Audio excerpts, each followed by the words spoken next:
bantaklah saya, istighfar.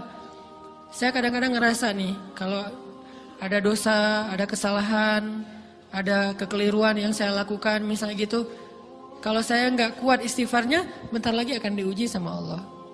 Ujiannya macam-macam, alhamdulillahnya ujiannya masih ketahan. Pasti diuji sama Allah. Kalau istighfarnya nggak kuat, taubatnya tuh nggak kuat, langsung diuji sama Allah. Dan saya langsung sadar, oh benar berarti yang tadi ini lagi dihapus sama Allah nih. Perkencang lagi, perkuat lagi istighfar. Kenapa? Karena kalau istighfar kita kuat, berarti kan dosa kita dihapus dengan istighfar ya. Otomatis ujian kita durasinya berkurang. Makin kuat istighfar, makin berkurang. Kalau istighfarnya udah mantap, udah selesai, Allah cabut tuh ujian kita. Diganti dengan kebaikan.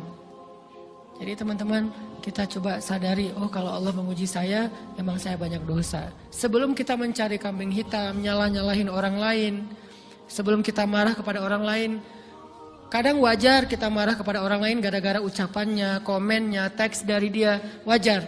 Tapi sebelum itu, marah dulu kepada diri kita atas dosa dan kesalahan kita yang baru saja kita lakukan. Atau yang dulu kita lakuin dan belum benar-benar kita tinggalkan.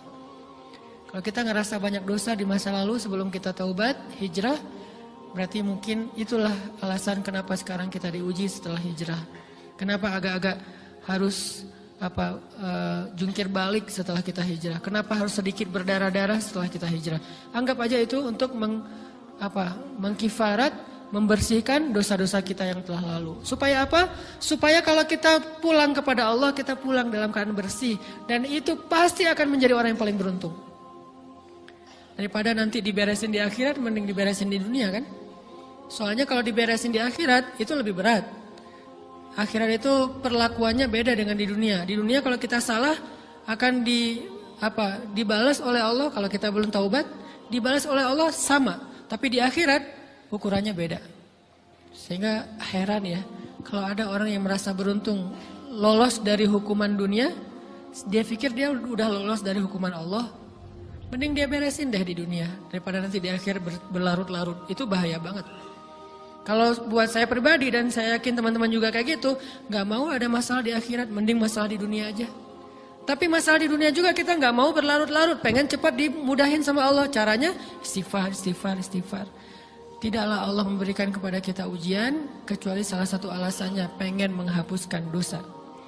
Idza kathurat dzunubul 'abdi wa lam yakun lahu min 'amalin liyukaffiraha fabtalahu Allahu bil hazan liyukaffiraha. Kalau seorang hamba banyak dosa dan dia enggak cukup amal untuk mengkifarat dosa-dosanya, Allah akan menguji dia dengan rasa sedih, dengan rasa kecewa, dengan rasa berat, sakit hati untuk mengkifarat dosa-dosanya. Itu yang kita bangun. Sehingga kalau ada masalah sama orang lain, kita memperbaiki diri dulu. Bukan sibuk dengan kesalahan dia terus menerus yang gak mau kita maafin. Misalnya ada teman kita nih, jadi clash sama kita. Hal pertama yang kita bangun, astagfirullahaladzim saya banyak dosa nih. Tapi kan yang salah dia, ya. Tapi mungkin dia nggak akan mengatakan kalimat itu, nggak akan bersikap kayak gitu kalau kita nggak punya dosa.